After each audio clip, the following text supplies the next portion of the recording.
الحمد لله وكفى وسلام على عباده الذين اصطفى خصوصا على أفضلهم وخاتم النبيين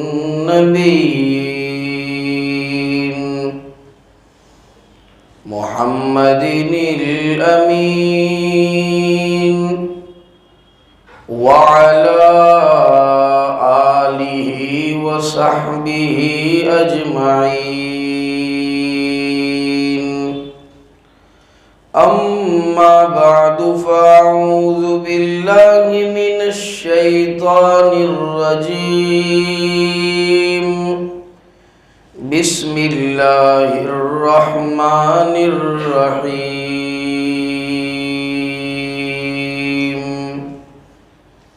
كل نفس ذائقة الموت وقال الله تعالى قد أفلح من تزكى صدق الله العظيم عن النبي صلى الله عليه وسلم أنه قال اللهم بارك لنا في رجب وشعبان وبلغنا رمضان أو كما قال مزمل عليه الصلاة والسلام اللهم صل على سيدنا محمد وعلى آل سيدنا محمد وبارك وسلم.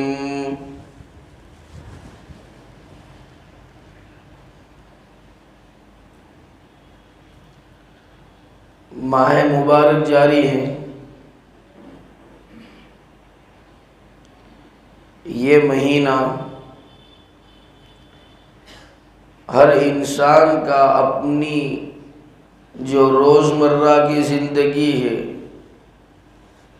جو ایک عام شیڈیول ہے، جو ایک عام مزاج ہے، جو ایک عام عادت ہے، اس سے کچھ نہ کچھ ہٹ کے اور مختلف اور کوئی نہ کوئی خصوصیات کے ساتھ گزرتا ہے. عام دنوں میں تو انسان کی کیفیات جو رہتی ہے، عبادات کا ذوق اور مادہ جو رہتا ہے، اس سے اس ماہ مبارک میں کچھ نہ کچھ اضافہ ہوتا ہے. آیت کریمہ جو آپ حضرات کے سامنے پڑھی گئی، جس میں ایک آیت انسانیت فنا ہو جانے والی اس کی طرف اشارہ کرتی، دوسری آیت دل کی صفائی کا سبق پڑھاتی. تو یہ دونوں کے درمیان آپس میں کیا جوڑ ہے؟ دونوں کی آپس میں مناسبت کیا ہے؟ دونوں مضامین کے مابین مطابقت کیا ہے؟ تو یاد رکھو، جس طرح سے ہمارا جسم ہے اور جسم بیمار ہوتا ہے، اس طرح سے ہماری ایک روح ہے، ہمارا قلب ہے، ہمارا دل ہے، یہ جسم سے زیادہ بیمار ہوتا ہے. اس کے اندر زیادہ بیماریاں ہوتی ہیں. جسم تو کبھی تھکتا ہے، تو کبھی بخار میں مبتلا ہوتا ہے، تو کبھی کوئی زخم آتا ہے، تو کبھی شوگر ہوتا ہے، تو کبھی ڈائبٹیز ہوتا ہے، تو کبھی ایسیڈیٹی ہوتی ہے، کبھی یورک ایسڈ ہوتا ہے، کبھی ملیریا ہوتا ہے، کبھی ٹائیفائڈ ہوتا ہے. لیکن یہ کبھی کبھی کی بات، بہت کم لوگ ایسے ہیں جن کو بیماری پکڑ لیتی. لیکن دل کی بیماری جو ہے وہ ایسی ہے کہ اکثر و بیشتر لوگوں کے اندر ہوتی ہے. تو دل کی بیماریوں کو دور کرنا، اپنی دنیا کو بنانا اور دنیا کو بنانے کے ساتھ ساتھ آخرت کو سنوارنا یہ ضروری ہے، تب جا کر ہمارا ایمان اور ہمارا اسلام کوئی لائق بنے گا اور رب ذوالجلال کے ہاں ان کے فضل سے ہماری مغفرت کی اور معافی کے پروانے ملیں۔ انسان دنیا کی زندگی ہی کو آج کل اصل سمجھ بیٹھا ہے، جبکہ قرآن کریم نے صاف انداز میں جا بجا مختلف طریقوں سے، مختلف نہج سے، مختلف انداز سے بیان کی، جن میں سے ایک آیت کریمہ آپ حضرات کے سامنے پڑھی گئی۔ باری تعالیٰ فرماتے ہیں کل نفس ذائقۃ الموت، ہر نفس کو موت کا مزہ چکھنا ہے۔ دیکھو دنیا کے اندر ایسی کئی باتیں، کئی چیزیں، بلکہ سبھی باتیں ایسی ہیں سوائے موت کے کہ جس کے اندر کوئی نہ کوئی آدمی اختلاف رکھتا ہے۔ ابھی خالی ایک مثال لے لیں، میں کہوں کہ ٹوپی والا مسجد میں جو اے سی لگے ہیں 1 2 3 4، کون متفق ہے؟ آدھی مسجد کہے گی متفق ہے، لیکن ان میں سے 2-4 کھڑے ہو کے یہ بھی کہیں گے کہ مولانا یہ جو 2 پیچھے لگے یہ اگر آگے لگتے تو ہو سکتا ہے زیادہ ٹھنڈک ہوتی، سکسیس زیادہ ہو سکتا ہے۔ کوئی کہیں گے کہ نہیں یہ 2 پیچھے والے برابر ہیں، یہ جو سائیڈ والے ہیں یہاں لگا دیتے، اور بحث بازی ہوگی اس کے اندر۔ لیکن موت ایک ایسی تلخ اور ناگزیر حقیقت ہے کہ جس کے بارے میں کسی بھی 30 مارخے خطرم خواہ کو پوچھا جاوے کہ کیا فرماتے ہیں میاں، یہ آنے والی ہے کہ نہیں؟ ہاں آنے والی ہے۔ اچھے لوگوں کو جب پوچھا گیا، ڈاکٹروں سے پوچھا گیا کیا فرماتے ہیں، کوئی کیپسول، کوئی میڈیسین ایسی کوئی بنائی ہے کہ یہ بھاگ جاؤ؟ کہ نہیں۔ زبانوں پہ تالے لگ گئے۔ ابھی جغرافیہ اور وہ میپ بنانے والوں کا بہت عروج ہے، تھوڑے دن نہیں ہوتے اخبار کی سرخیاں ہوتی ہے کہ ہم نے تو فلانے کونے میں یہ ٹاپو ڈھونڈا اور فلانے کونے کے اندر یہ زمین ڈھونڈی۔ ارے تو نے ابھی ڈھونڈی، اللہ نے تو کب سے بنا کے رکھ دی۔ تو ڈھونڈتے رہتے دنیا کے کونوں کے اندر، جگہ ڈھونڈتے رہتے، خوش ہوتے رہتے کہ میرا نام ہوگا کہ میں نے ایک زمین کا ایک ٹکڑا ڈھونڈا ہے، ایک زمین کا ایک گوشہ ڈھونڈا ہے۔ اور ان سے پوچھا گیا کہ بھائی ایسی کوئی زمین بھی ڈھونڈی ہے جہاں حضرت ملک الموت تشریف نہیں لاتے؟ کہا نہیں، ان کا تانا ہر جگہ جو ہوتا ہے، اور کہیں بھی آ کے اٹھا لیتے، کہیں بھی آ کے کیا کرتے، ریٹ پار دیتے۔ ہو سکتا ہے کرائم برانچ والے کہیں نہیں پہنچ سکتے، لیکن یہ باوا ہر جگہ پہنچ جاتے ہیں، کوئی جگہ ان سے چھپی ہوئی نہیں۔ تو ان کی زبانوں پہ بھی تعریف۔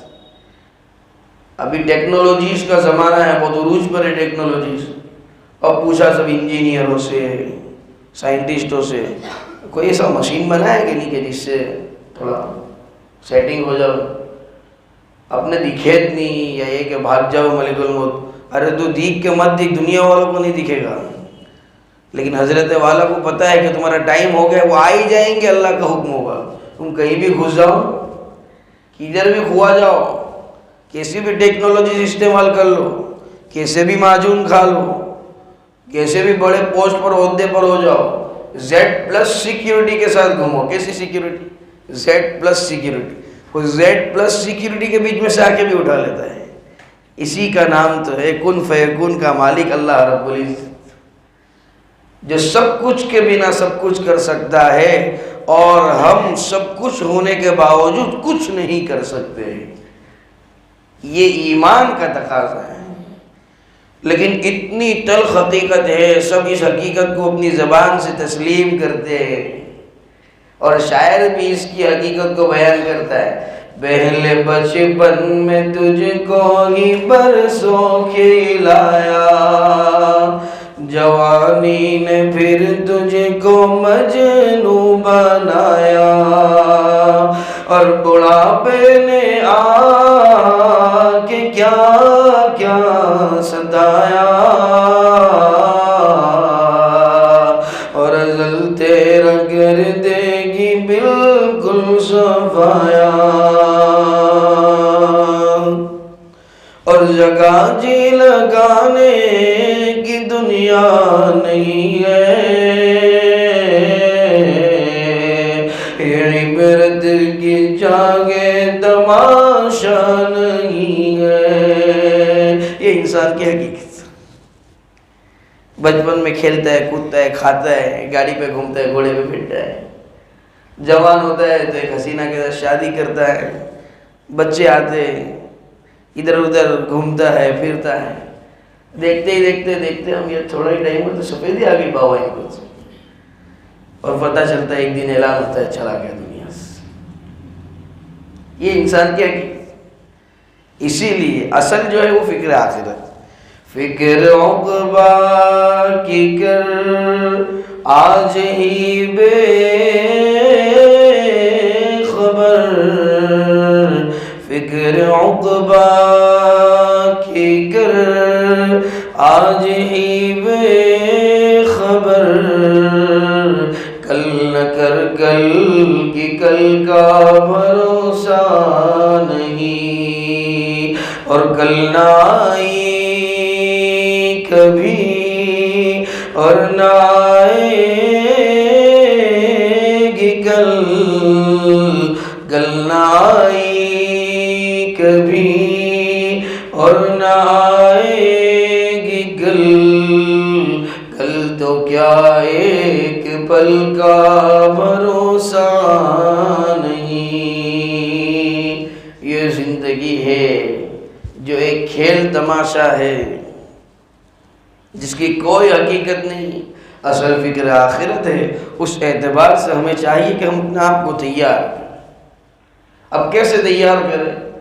جن کاموں کا اللہ نے حکم دیا ہے ان کاموں کو کرنا، اور جن کاموں سے رب ذوالجلال نے روکا ہے ان سے رک جانا، بس دنیا بھی بن جائے گی، آخرت بھی بن جائے گی۔ اور اس کے کچھ طریقے بتائے ہیں، اس کے کچھ طور طریق بتائے ہیں کہ کس طرح سے تم اپنے آپ کو سنوارو، ایمان پر اسلام پر جمو۔ قرآن کریم نے کہا قد افلح من تزکا، یہ دل ہے نا، دل دکھتا چھوٹا ہے لیکن بڑی بستی ہے، اس کے اندر بہت کچھ آ سکتا ہے، اچھا بھی اور برا بھی۔ اور یہ بستی جب ویران ہوتی، جب کئی چیزیں ویران ہو جاتی ہیں، اور یہ بستی جب بس جاتی ہے تو کئی چیزیں بس جاتی ہیں۔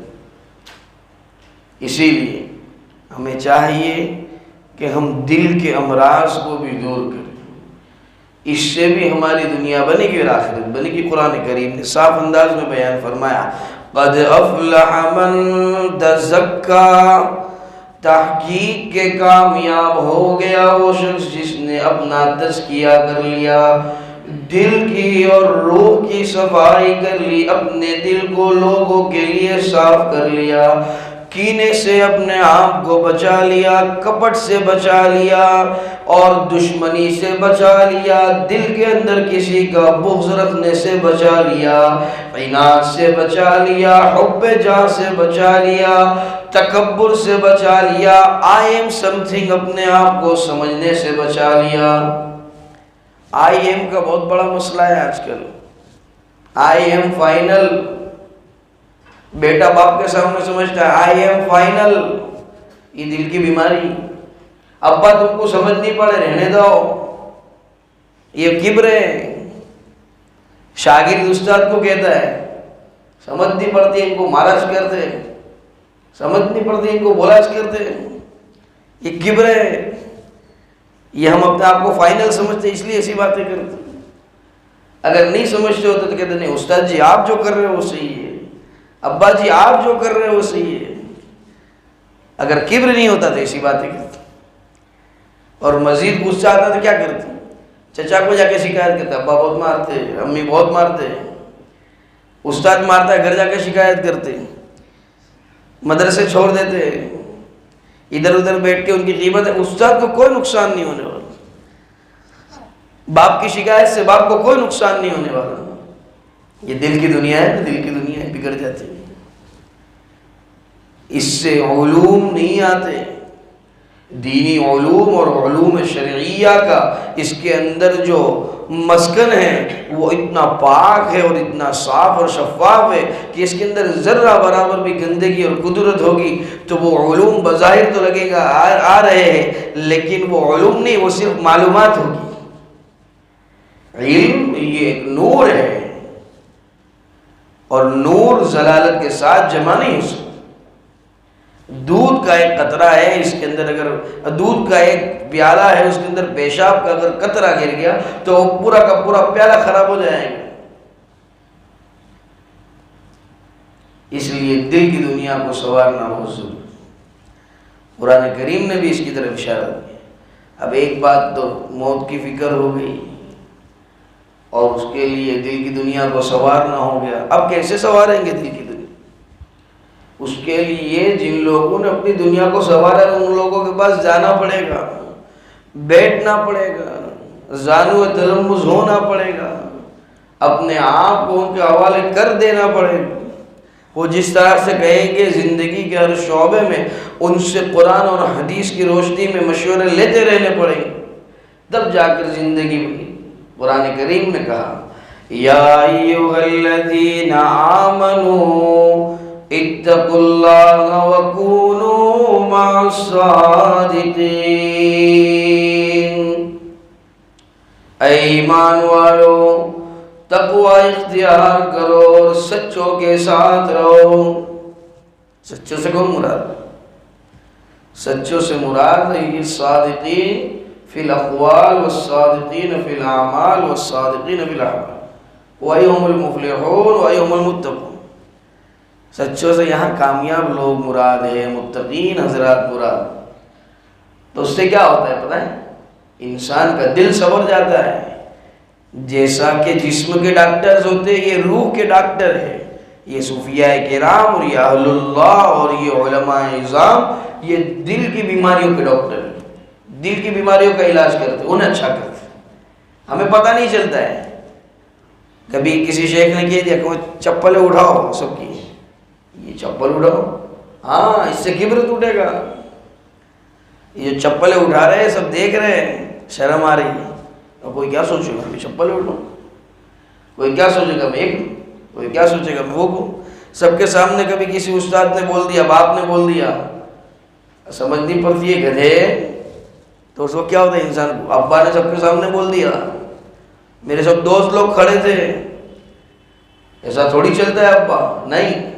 یہ جو دل کٹا نا، دل، اس سے کبر ٹوٹتا ہے، انسان کا آئی ایم ختم ہوتا ہے۔ تو ہمارا باپ ہے، یہ بھی ہمارے روح کا ڈاکٹر ہے۔ سب کے سامنے جو ہمیں بولتے تھے، ایسا نہیں کہ اس کے دل میں ہمارے لیے نفرت۔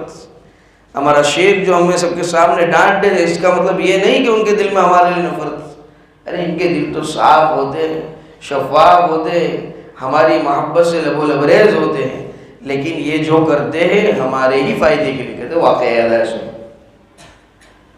علامہ رومی کا بڑا نام سنا ہے، معارف مثنوی لکھی، بڑی مقبول مشہور معروف کتاب ہے، شعر کی کتاب۔ لیکن یہ علامہ رومی اتنے بڑے آدمی کیسے بنے؟ شمس تبریزی ایک مرتبہ جا رہے تھے، ان کا بڑا سبق ہوتا تھا علامہ رومی کا۔ جب علامہ رومی کے پاس سے گزرے تو کہا کہ یہ کیا کر رہے ہو؟ سبق پڑھا رہے تھے۔ واقعہ تفصیل کے ساتھ مختصر میں سنو۔ تو وہاں بیٹھے ہوئے نے کہا کہ این آس کے تو نمیدانی، یہ وہ ہے کہ تم نہیں جانتے، تم نہیں پہچانتے یہ کیا ہے۔ شمس تبریزی عالم نہیں تھے۔ علم ایک الگ چیز ہے اور دل کا سنوارنا اور دل کی دنیا کو صاف رکھنا ایک الگ چیز ہے، دونوں الگ چیزیں یاد رکھنا۔ علم کے ساتھ ساتھ تزکیہ بھی ہو اور دل کی دنیا سوری ہوئی ہو تو اس کا رنگ ہی الگ ہوتا ہے۔ تو کیا کہا ای آنس کہ تو نمیدانی، یہ وہ ہے کہ تو نہیں جانتا۔ اچھا، شمس تبریزی نے اٹھایا وہ پورا ذخیرہ کتابوں کا۔ پہلے کے زمانے میں تو پرنٹنگ اور ٹائپنگ ہوتی نہیں تھی کہ ایک ڈوبا دیا، ایک ضائع ہو گیا دوسرا لے لکھتے تھے ہاتھوں سے، اور ایک ایک نسخہ لینے کے لیے کئی کئی کلومیٹروں کا سفر کرنا پڑتا، کئی خرچے کرنے پڑتے، کئی تکلیفیں، صعوبت اور تکلیفیں برداشت کرنی پڑتی۔ اٹھائے اور پانی میں ڈال دیا، اب جتنے وہاں مولوی بیٹھے تھے سب بگڑ گئے، اور مولوی جب بگڑتا کسی کا نہیں ہوتا ہے، اس لیے مولوی کو چھیڑنے کا نہیں۔ اسی کہاوت سے مولوی لوگ بہت سیدھے ہوتے بیچارے۔ تو جتنے بیٹھے تھے سب نے کہا شمس تبریزی کو، یہ جو تم نے ضائع کر دیا ہمارے استاد کا اور ہمارے شیخ کا جو لکھا ہوا ہے، جو مواد ہے، یہ ایسا کہ ایسا مجھے واپس چاہیے، نہیں ملا تو پھر آپ کی خیر نہیں۔ اچھا، نہیں ملا تو آپ کی خیر نہیں۔ تو اب تو اٹھایا شمس تبریزی نے، پانی میں ہاتھ ڈالا اور ڈال کے جو سامان تھا، جو کتابیں تھی، جو تصنیفات تھی، نکالی، اور دیکھنے والوں نے دیکھا کہ اس کے اوپر ذرہ برابر پانی کا کوئی قطرہ نہیں۔ اب علامہ رومی دیوانے ہو گئے، کہہ رہے یہ کیا ہے؟ تو کہا ایاس کے تو نمیدانی۔ ہاں، علامہ رومی یہ وہ ہے کہ جو تم نہیں جانتے ہو۔ پہلے آپ نے کہا تھا وہ جو تھا وہ میں نہیں جانتا تھا، اب یہ وہ ہے جو تم نہیں جانتے۔ اب کہہ رہے آپ حضرت مجھے بیعت کر لیجیے۔ ان کے پیچھے ہو گئے، شمس تبریزی کے پیچھے، کہ یہاں تو کچھ نہیں ہو سکتا، میرے ساتھ آنا پڑے گا۔ سب مسند، درس و تدریس سب چھوڑ کے علامہ رومی کے پیچھے ہو گئی۔ بچے کہہ رہے استاد شیخ کہاں جا رہے ہمارا سبق؟ ارے میں تمہیں کیا سبق پڑھا تھا، یہاں زندگی کا اتنا بڑا سبق پڑھنا باقی ہے، کس منہ سے تمہیں سبق پڑھاؤں؟ اور پھر زبان سے جملے کہے علامہ رومی نے، مولوی ہرگز نشد مولا روم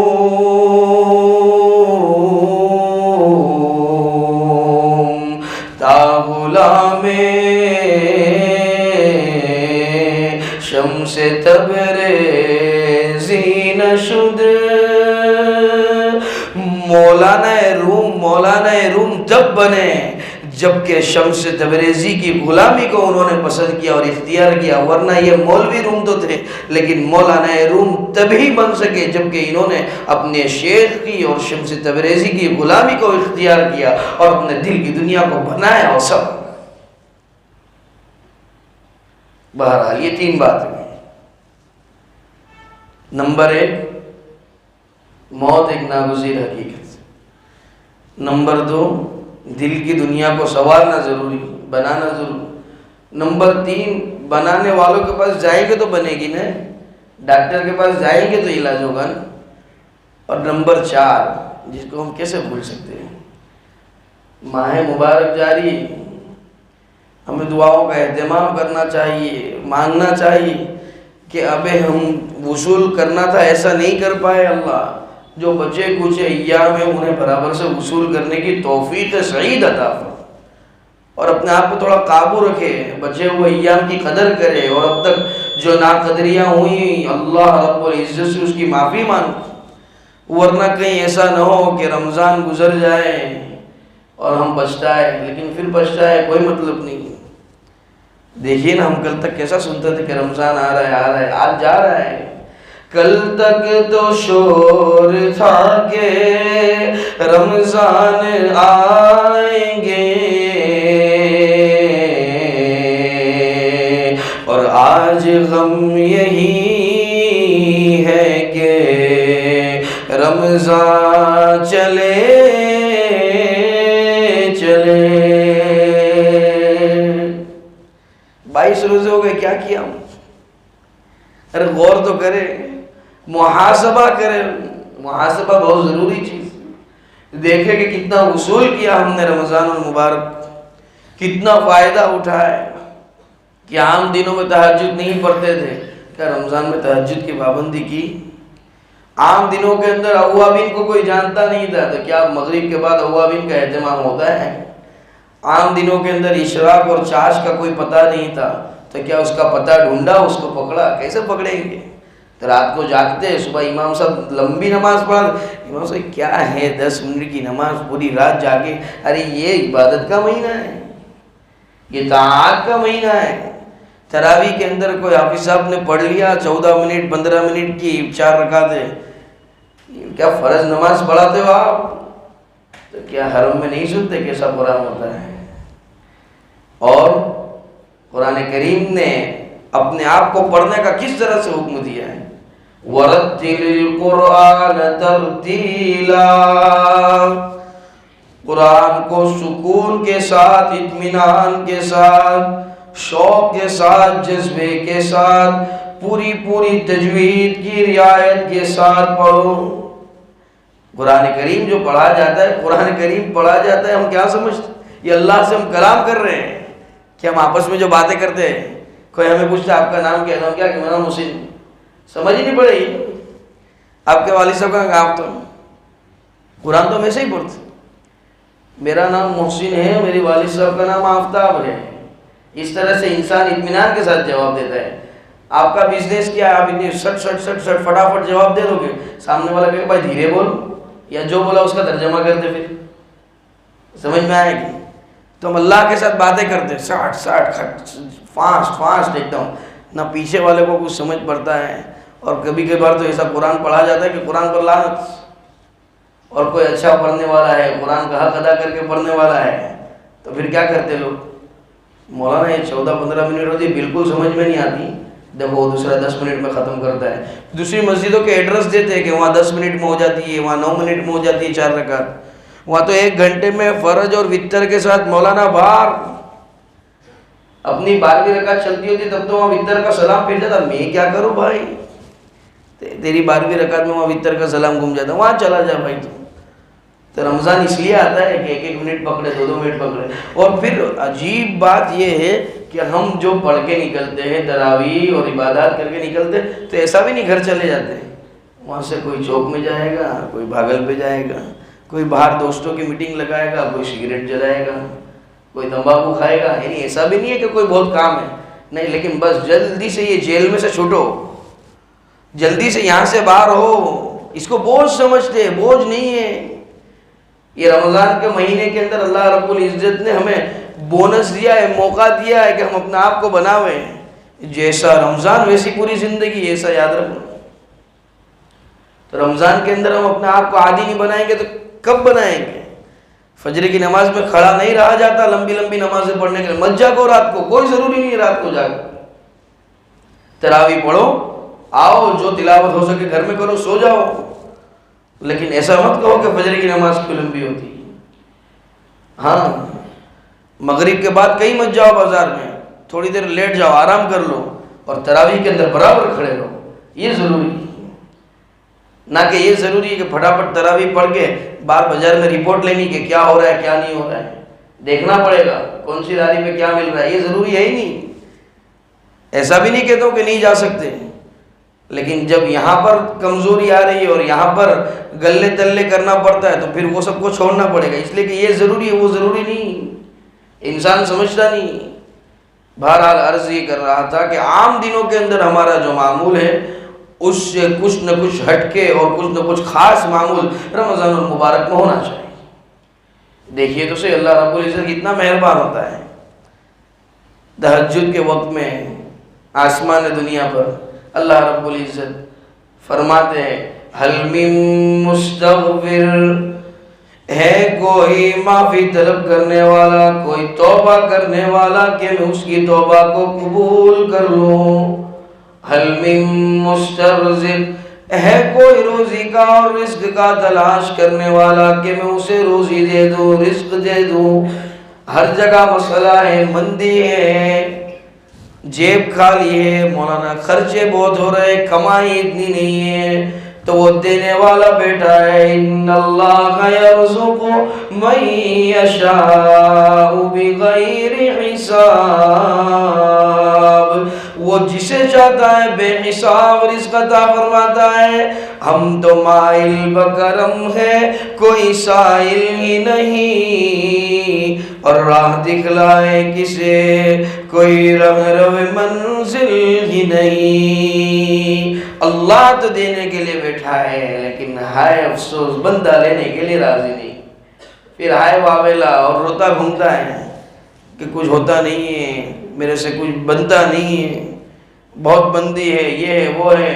ہماری دعائیں کہاں قبول ہوتی ہے؟ حدیث پاک سنا کر اپنی بات کو ختم کروں گا، جو حدیث پڑھی گئی پہلے تقریر کے شروع، حدیث پاک کا ایک ٹکڑا ہے، تاجدار مدینہ صلی اللہ علیہ وسلم رمضان المبارک کے آنے سے پہلے دعا کرتے تھے، اللہم بارک لنا فی رجب و شعبان، اے اللہ برکتیں عطا فرما رجب کے مہینے میں اور ماہ شعبان، وبلغنا رمضان، اور ہمیں پہنچا دے رمضان تک۔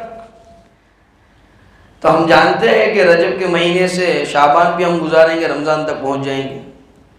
نہیں، سب کو یوں ہی تھا کبھی بھی موت آ سکتی ہے۔ کوئی گارنٹی لے سکتے کہ بقرعید تک ہم زندہ رہیں گے؟ نہیں لے سکتا ہے، لیکن اللہ کے رسول نے وہ دعا مانگی، ہم نے بھی مانگی۔ تو رجب اور شعبان میں اللہ نے کیسی برکت دی، اچھا کھایا پیا ہے، نہیں کہ ہماری دعائیں قبول ہوئی۔ ہم کیسے کہتے دعائیں قبول نہیں ہوتی؟ اور ہم نے کہا کہ اللہ رمضان تک بعافیت پہنچا دے، اور رمضان تک اپنے فضل سے پہنچا دے۔ اللہ نے رمضان تک پہنچایا نہیں تو یہ دعا قبول نہیں ہوئی تو اور کیا ہے؟ ارے ہم نے تو ایسے ہی پڑھ لیا، ہم کبھی ترجمے سے واقف تھے بھی یا نہیں معلوم، لیکن ہم نے جب پڑھی یہ دعا تو آج ہم رمضان تک پہنچے یا نہیں پہنچے؟ ہو سکتا ہے ہم میں سے کسی کا نمبر لگ گیا ہو، لیکن ہم نے دعا پڑھی ہو تو اللہ نے کہہ دیا ہو فرشتے سے کہ بھائی ابھی ذرا چھوڑ دینا، اس نے پڑھ لی دعا، اس کو اپنے کو پہنچا دینا ہے، بڑھا دو اس کے 10 سال۔ ہو سکتا ہے کسی کا موقع ہو سکتا ہے ہم میں یہاں جو بیٹھے ہیں ان میں سے ہی کسی کا ٹائم آ گیا ہو جانے کا، لیکن اللہ چاہے تو سب کر سکتا ہے۔ خود ہی کو کر بلند اتنا کہ ہر تقدیر سے پہلے خدا بندے سے خود پوچھے بتا تیری رضا کیا ہے۔ تقدیر میں جو لکھا ہے وہ تو ہوتا ہی ہے، لیکن جب انسان قبولیت کی گھڑی میں دعائیں کرتا ہے یا اپنے آپ کو ایسا بناتا ہے تو تقدیروں کو پھیرنے والا بھی اللہ رب العزت ہے، وہ کن فیکون کا مالک ہے۔ ان اللہ علی کل شیء قدیر ہے، ہر چیز کر سکتا ہے وہ۔ ایسا نہیں کہ آپ بول رہے ہو کہ کوئی گیا نہیں، یہ سب بیٹھے ہیں تو ان کا تو موقع تھا ہی نہیں ابھی۔ ارے تھا، ہو سکتا ہے کسی کا ہو، لیکن یہ دعا کی برکت سے اللہ رب العزت نے اس کو ٹال دیا ہو۔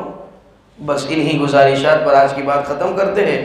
اللہ رب العزت صحیح معنوں میں موت کا استحضار، موت کی تیاری اور اہل اللہ کے ساتھ تعلق رکھنے کی اور جو ہے رمضان المبارک کو گزارنے کی توفیق سعید عطا فرماوے۔ وآخر دعوانا ان الحمد للہ رب العالمین۔